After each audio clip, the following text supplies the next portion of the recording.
Chapter 6. The Cowardly Lion. All this time Dorothy and her companions had been walking through the thick woods. The road was still paved with yellow brick, but these were much covered by dried branches and dead leaves from the trees, and the walking was not at all good. There were few birds in this part of the forest, for birds love the open country, where there is plenty of sunshine. But now and then there came a deep growl from some wild animal hidden among the trees.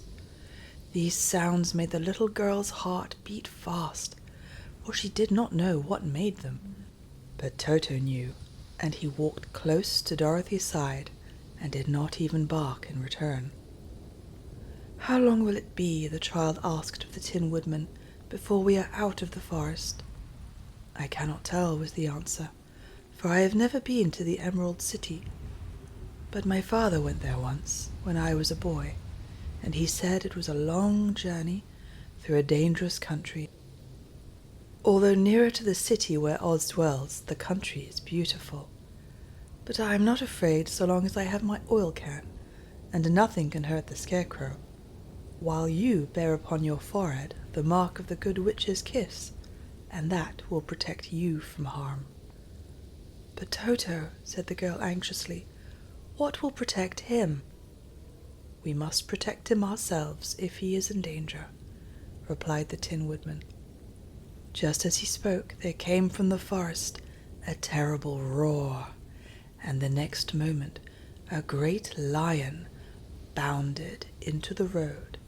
With one blow of his paw, he sent the Scarecrow spinning over and over to the edge of the road, and then he struck at the Tin Woodman with his sharp claws. But, to the lion's surprise, he could make no impression on the tin, although the woodman fell over in the road and lay still. Little Toto, now that he had an enemy to face, ran barking toward the lion, and the great beast had opened his mouth to bite the dog, when Dorothy, fearing Toto would be killed, and heedless of danger, rushed forward and slapped the lion upon his nose as hard as she could, while she cried out, "Don't you dare to bite Toto! You ought to be ashamed of yourself, a big beast like you, to bite a poor little dog." "I didn't bite him," said the lion, as he rubbed his nose with his paw where Dorothy had hit it. "No, but you tried to," she retorted. "You are nothing but a big coward." "I know it," said the lion, hanging his head in shame. "I've always known it, but how can I help it? I don't know, I'm sure. To think of your striking a stuffed man like the poor Scarecrow." "Is he stuffed?" asked the lion in surprise, as he watched her pick up the Scarecrow and set him upon his feet, while she patted him into shape again. "Of course he's stuffed," replied Dorothy, who was still angry. "That's why he went over so easily," remarked the lion. "It did astonish me to see him whirl around so. Is the other one stuffed also?" "No," said Dorothy. "He's made of tin," and she helped the woodman up again. "That's why he nearly blunted my claws," said the lion. "When they scratched against the tin, it made a cold shiver run down my back." "What is that little animal you are so tender of?" "He is my dog, Toto," answered Dorothy.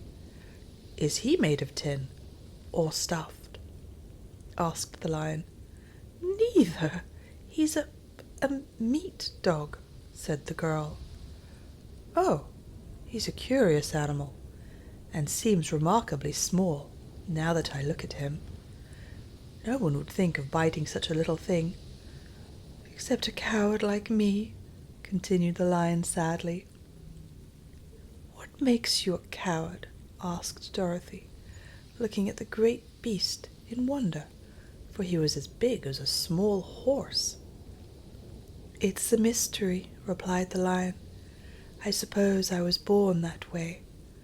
All the other animals in the forest naturally expect me to be brave for the lion is everywhere thought to be the king of beasts.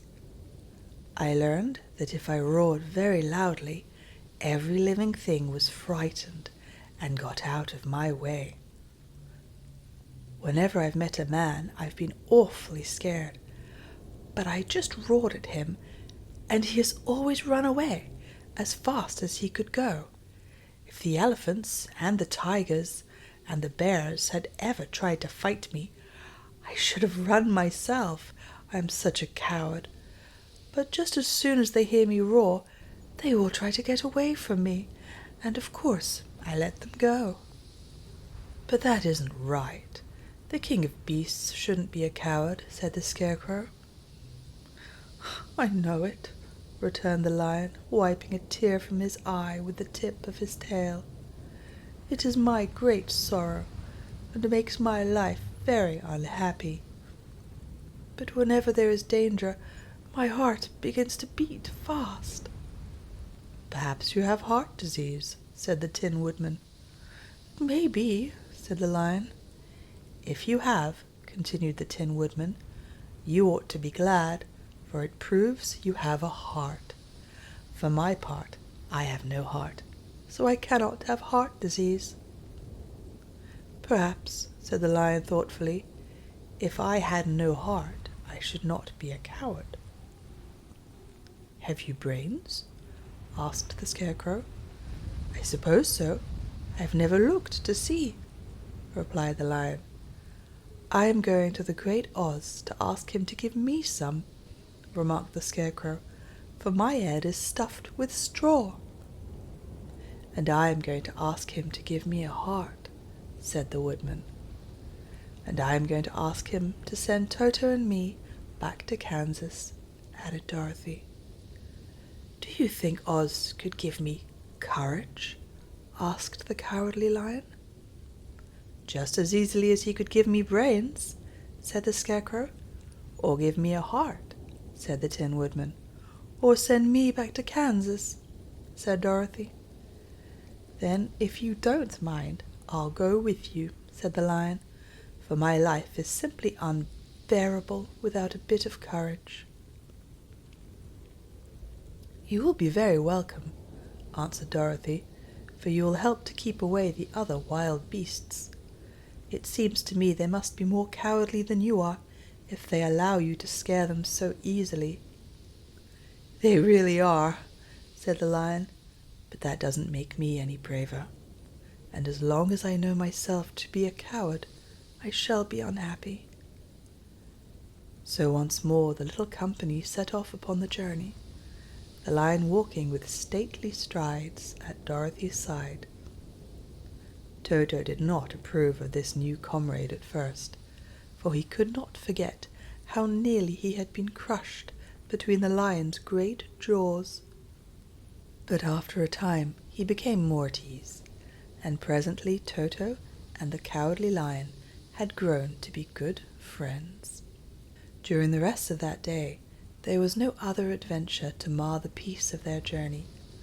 Once, indeed, the Tin Woodman stepped upon a beetle that was crawling along the road, and killed the poor little thing. This made the Tin Woodman very unhappy, for he was always careful not to hurt any living creature, and as he walked along he wept several tears of sorrow and regret.